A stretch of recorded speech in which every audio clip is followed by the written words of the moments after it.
Yo, welcome back to the channel, you guys. Another Meet the Gamer. Yes, we're getting into it. Commentary and reaction on video games. 10 games where you can get enemies to fight each other. PS5 games, for sure. We're PS5. I'm a PS5 gamer. Hi, I'm DaniyelSon. Nice to meet you. Make sure you like, comment, and subscribe. Turn the notification bell on so you know when we're posting our next video. Let's get right into the video, you guys. Video games are full of enemies to fight. Most video games, right? But sometimes it gets a little tedious. Sometimes you wish there was another way. What if the enemies could get mad and turn on the other enemies? There are games where you can do this, and hi folks, it's Falcon. Today on Game Ranks, that's exactly what we're talking about. 10 games where you can get enemies to fight each other. That's pretty cool, actually. That's pretty cool. I bet you one of the games is going to be BioShock. If you guys ever play BioShock, you can get them to fight each other with some type of medicine or something that you throw at them, like a vial or something like that. Yeah, I think that's got to be in here. That's got to be in here, but it is fun to see. Let's start out with, I think, a pretty obvious but good version of it. Like, if there's one thing that the original Last of Us was missing, it was infected and hunters existing in the same place at the same time. Anytime where they were infected around people, it was always a scripted moment. You never got to do anything fun, like drag a clicker over to attack some bandits or whatever. And the introduction of actual infighting mechanics is one of the most unambiguous improvements added to the second game. Now you can get in three-way battles that are just way more dynamic and interesting. If you're sneaky enough, you can even unleash some infected on your enemies, watch them clear house, and mop up what's left. Wow, I see.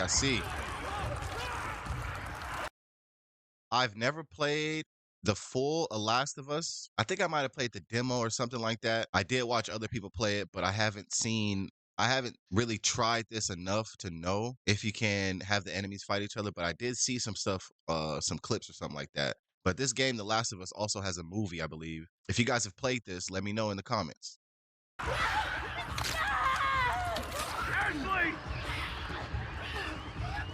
It even works in sections where it doesn't seem like it should be possible. Like that part where some bandits ambush you and try to use the workbench nearby. You can actually lure a zombie into the house and they'll deal with that whole ambush for you. It's a relatively basic mechanic you can't take advantage of like all the time or anything, and even often for that matter. But the rare moments where you can trigger an all-out brawl are beyond satisfying.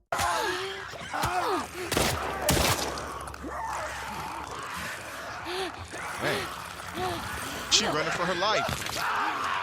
And number 9 is Cyberpunk 2077. Hacking in this game can be a ton of fun, especially once you got a powerful enough deck to use the Cyber Psychosis quick hack. The effect is simple and it is immediate. How many of you play Cyberpunk? Anyone hit by it goes berserk for about 20 seconds, attacking everyone and everything in their line of sight.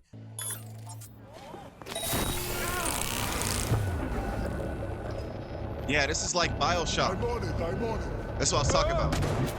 If there's nobody nearby to kill, they kill themselves. It doesn't make the kind of machinery that they have in these games particularly attractive as a real life prospect, but thankfully it's not real, right? Right? They're not doing this in real life ever. We aren't going to have cybernetic stuff, right?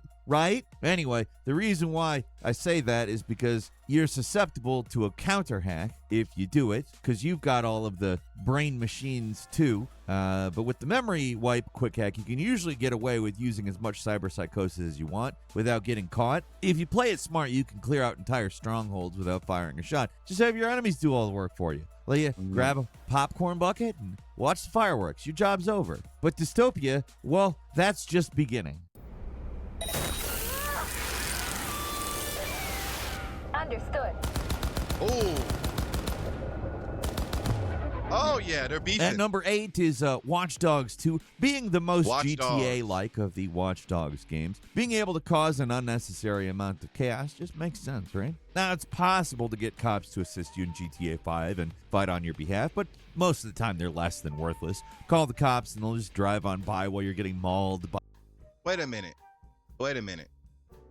I've played GTA 5. I don't remember you being able to call the cops. You can call the cops in GTA 5? Wait a minute, y'all. Can you really? I've never done it. I gotta try it. by a horde of bloodthirsty NPCs, right? Anyway, in Watch Dogs 2, they're a little more proactive and a lot more gullible. One of your magical hacker powers involves framing people for crimes and sicking the cops after them. For regular people, they just panic, run away, or immediately give up. But when you do it to a gangster in one of their hideouts, it inevitably leads to bloodshed. Oh. He's just watching it. Look at him just watching.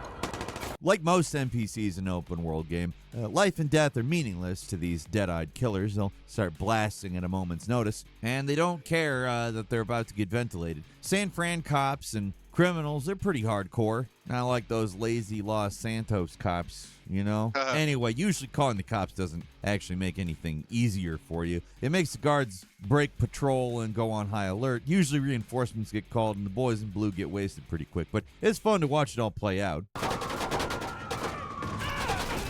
Oh yeah, they're having a royale. They're having a battle. Look at him just watching. And number 7 is Assassin's Creed Black Flag. Okay. One of the best things ever introduced. Assassin's Creed Black Flag. I've played Assassin's Creed. I haven't played Black Flag. Have you played it? Is it worth playing? I already know Assassin's Creed has like the tactics and the stealth. The mechanics is nice. I'm gonna play this off camera. Into Assassin's Creed is the Berserk Dart, which, I mean, it does exactly what it sounds like, right? You shoot somebody with it, they go berserk. All the enemies in the location laser focus on this one guy going absolutely nuts. And, well, they can usually hold out for at least a few seconds. Most of the time, they're pretty far from the last man standing. Oh, yeah. Look. Look, you're just watching it. Oh. The best use of actual berserk darts is to use them against your assassination target. They're just as vulnerable to the effects of the dart as anybody else, and the guards are just as happy to kill them if they start swinging a sword around like any other lunatic might. Black Flag isn't the only game in the series to have these handy little darts in them, but it's the game I remember having the most fun with them. Black Flag and its sister game Rogue both make the use of these darts. Actually, in Rogue, they're better than in Black Flag. You get an entire rifle for shooting various darts, and it's way better than the blowpipe you get in Black Flag. He said that this was a sister game. I never played this. I think I can hit him. I've never played this. And number 6 is AI Limit. Souls-likes love to have enemies fight each other, but usually it's relatively limited how it plays out. AI Limit is another one of these games. It's mostly... This looks like Elden Ring. AI Limit? I've never heard of this game. Never heard of it. Let's see what it's talking about. Doing the same thing. Only difference is there's a whole lot more of it. Unlike in most other games of its type, though, everyone doesn't immediately join forces when they notice you're around. The two main warring factions in AI Limit are the Church and the Necros. They absolutely hate each other. If you're curious, I mean, I guess they would hate each other if you also were not curious, but either way. If there's a Necro within 100 yards of a Church guy, they can hunt him down, and well, they will.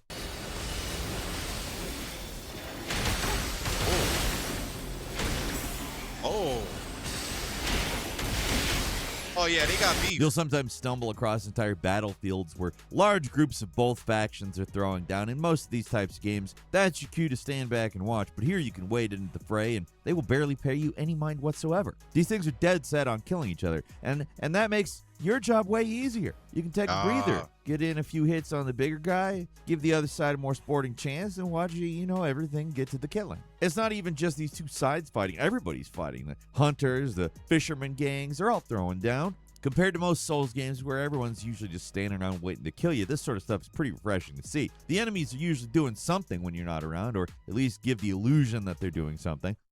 You know what? I think I've heard of this, but I've never seen the gameplay at all. I think I've heard the name, though. So far, what you guys think about this game? So far, what you guys think about the 4 games we went over? This is number 6, but if you can make an enemy do the work for you, and you can pass the game with having a little bit of action, like fighting-wise, like, of course, you still want to get into the mix, right? But some parts, you do want to have the enemies take out each other. That way you can kind of move through the game a little easier. And I'm telling you, BioShock has to be on this list.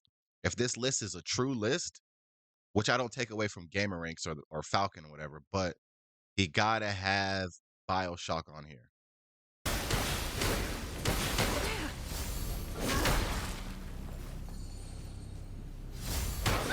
Ooh. At number 5 is Fallout 3. There's more than one way to start a fight in Fallout 3, but by far the easier and more entertaining way is to use this thing called the Mesmatron. You'll get it from the Slavers of Paradise Falls. It's a tool meant to capture NPCs that you can then turn around and sell, but it's a weapon that's not just good at stunning people in order to slap an explosive collar around their neck. So we definitely shouldn't be buying and selling people. That's something that we should not be doing.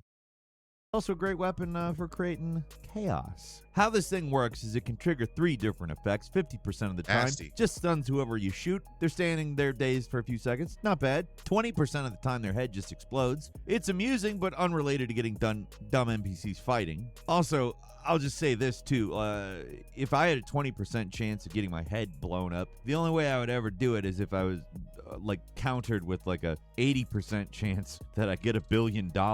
That'd make me gamble in that way. Just a thought. Also, not related to getting dumb NPCs to fight each other, but hey, let's get into that part. There's a 30% chance of causing whoever you shoot with the Mesmatron to go into a frenzy, attacking whoever's nearby and causing all the nearby NPCs to go hostile on them. If people see you mezzing someone, they'll also turn on you, so remaining hidden before using this thing's pretty essential if you just want to observe. That 30% chance isn't great, though, so the real trick is using the Mesmatron on NPCs that can't be stunned. Can't be stunned? What the? Over here. Oh, they have to be like sitting or something? Sitting ones? Is that what he's talking about? These include plot critical characters or ones with their own side quests. It bumps up your chances of triggering their frenzy up to about 80%. You know, what would get me involved if instead of a frenzy, it were getting $1 billion. But you're much more likely to make them go nuts, which may not be great if you don't want to break a bunch of quests. But hey, if you want to watch the world burn, this is a good route. At number 4, it's Star Wars Dark Forces 3, Jedi Knight 2, Jedi Outcast. Is there enough subtitles for this game? I don't know. I'm not joking, though. We are 4 levels deep in terms of titles. Star Wars, Dark Forces, Jedi Knight, Jedi Outcast. Oh my gosh. Star Wars, Dark Forces, Jedi Knight out. Wait, time out. I couldn't even say it. Star Wars, Dark Forces, Jedi Knight, Jedi Outcast. This game better not be called that. That title is taking up the whole screen. But if we're talking about layers deep, we can also get into one of the reasons why, well, Jedi Outcast is just one of the best of the bunch if you want to see AIs duke it out in brutal blood sport. Why? One simple reason, friends. Console commands. This game lets you plop down as many stormtroopers and Jedi as you want, and you can watch.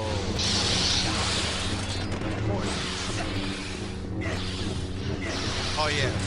Oh, yeah. Basically a totally accurate battle simulator a decade before that game ever existed. Ever want to see how well one Jedi would do against an army of stormtroopers or a bunch of Jedi versus a bunch of other Jedi? Well, you can now. That's what makes this game's NPC infighting especially entertaining. These guys with lightsabers and force power, they go hard in Jedi Knight 2, and it is...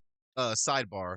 Have you guys seen those simulations where they have like 1 million Roman centurions, army man versus 15 tanks and 300,000 soldiers or something like that? And then they have like Superman, like 100 Supermans versus 3 million zombies or something like that, or John Wick versus 1 million zombies. The simulation is fun to watch. It's funny. It's just fun to watch. Easily the best level for this is the Cloud City Streets level. There's plenty of open space to make as big of a battle as you can dream of, at least until your 2000s era PC starts to crumble under the weight of all these polygons getting mashed together. Jedi Knight is far from the only game with console commands where you can get enemies to fight each other, but it is one of the most entertaining to watch, bar none. Oh, yeah. Oh, yeah. And Oh, number they over 3 there is the fighting. Far Cry series. Who are the geniuses who keep capturing wild animals in Far Cry games and putting them in cages? What purpose does it really serve them? I mean, in Far Cry 3, you could kind of understand it. You were mainly fighting pirates, but everybody in every other Far Cry game has some really dangerous animal locked up in a nearby cage, and it just doesn't work out for them. Why do they do it? Why keep them around? Like, what? You're just making them mad by putting them in a cage. Why do it? You'd think after, like, the third time a saboteur snuck into one of your bases and shot the lock off the angry tiger cage, and the angry tiger inside the cage that you made angrier by putting in the cage came out of the cage and kills half the base, you'd think somebody would invest in better locks. Or, better yet, move the extremely aggressive killer animals away from the vital infrastructure. I don't know. I'm not an evil mastermind who really likes to monologue uncomfortably close to someone else's face. I might just not be. Hey, why is he so close to you? You know, when the enemy's like, I'm gonna torture you. I'm gonna get and he's all in your face. Those video games are funny when they have the person just right in your grill. Like, come on, man. Let me get some space, bro. I know we're enemies, but come on. There's boundaries, man. There's boundaries. Cut out for the supervillain racket. So sicking predators on unsuspecting guards in Far Cry games, it's a series staple and it's always entertaining. You don't even need an animal cage nearby to do it. Just having some spare bait is enough to bring in the killer animals. Mother Nature has no mercy in this series, just wants everyone and everything dead and spares no expense making it happen. They take it even further in the standalone Far Cry expansion Blood Dragon, where you clear out an entire base just by sneaking in and taking down shields to protect them for the titular lizards who can and will wreak absolute havoc on the poor dumb soldiers who think that they have an even remote chance of survival. It's all very goofy at this point. It's a series staple, though. It would probably feel wrong if a game didn't have it. Whoa. Moving on to number. Have you guys ever played that game? Got freaking dragons shooting fire out their mouth. Postal 2, a game where killing is not difficult. The whole point is that it throws all these tedious challenges to you that are as annoying as possible, so you're tempted to go on a rampage instead of doing what you're supposed to do, but on higher difficulties, getting to a firefight can be more trouble than it's worth. There is an easier way, though. Instead of firing that gun at whatever obnoxious NPC is nearby, just shoot straight up into the air. That sets every NPC nearby into self-defense mode, and they'll just start blasting away at everyone nearby. And I mean everyone. It can escalate pretty quickly. Turns into entire maps of people trying to kill each other. It only gets worse when the police come in, try to keep the peace by shooting everyone. But since you don't actually technically kill anyone, your hands are clean. The entire town burns, but your hands are clean. Finally, at number 1, it's Doom. You can't talk. Oh my gosh. I didn't even think about Doom. But I was hoping BioShock was going to be on here. You guys go look that up, man. BioShock. You can make the enemies fight each other, man. BioShock. That should be on the list. That's on DaniyelSon's list. All right, this is their list. We're watching it. We're reacting to it. This is our commentary. But on my list, I would definitely have BioShock on there for sure. Talk about games where NPCs fight each other without mentioning Doom, because this is the game that invented monster infighting, everybody. It's the originator, still one of the best there is. Wasn't a fluke either. The demons are specifically programmed to retaliate against other demons if they're attacked. There's even a passage about it from the original Doom instruction booklet. Honestly, what originally meant to be just a fun little addition that didn't affect the game much ended up being one of the core mechanics. I'm not sure if you guys even know about this Doom. Doom on the PC. Then it started going to consoles. Oh, yeah. Doom. Lots of modern Doom custom campaigns will have at least one level where you rely on infighting specifically to survive. The original games did give you a few moments where infighting is all but necessary, like in Doom 2. There's this area, it's a room containing a cyber demon and 16 barons of hell. It's in tricks and traps. If you trigger the cyber demon and watch it slowly rocket its way through the meat wall of monsters to get at you, that's kind of the only way to do it. But it's such a staple of the original Doom, it's kind of unusual how uncommon this feature is in FPS games. Most of the actual sequels don't even do it anymore. Like Doom Eternal has some fake monster infighting, but it's just for show. They never actually kill each other. OG Doom does do it, and Nintendo don't. I'm joking. OG. There's probably some Nintendo thing where that's happened. It's just that OG Doom does it better than almost anything else out there. All right, you guys, that's the end of the video for today. 10 games where you can get enemies to fight each other. Hope you guys enjoyed it. Make sure you like, comment, and subscribe. Turn the notification bell on so you know when we post our next video. Go watch our videos, our gameplays. Right now, we're on Tomb Raider 2 for the PS5 remastered. We're playing some Indigo Prophecies. And we're also playing Batman Telltale series. Go check out those games. Once we get through those, we'll have more games coming up. We'll see you guys in the next video. Peace.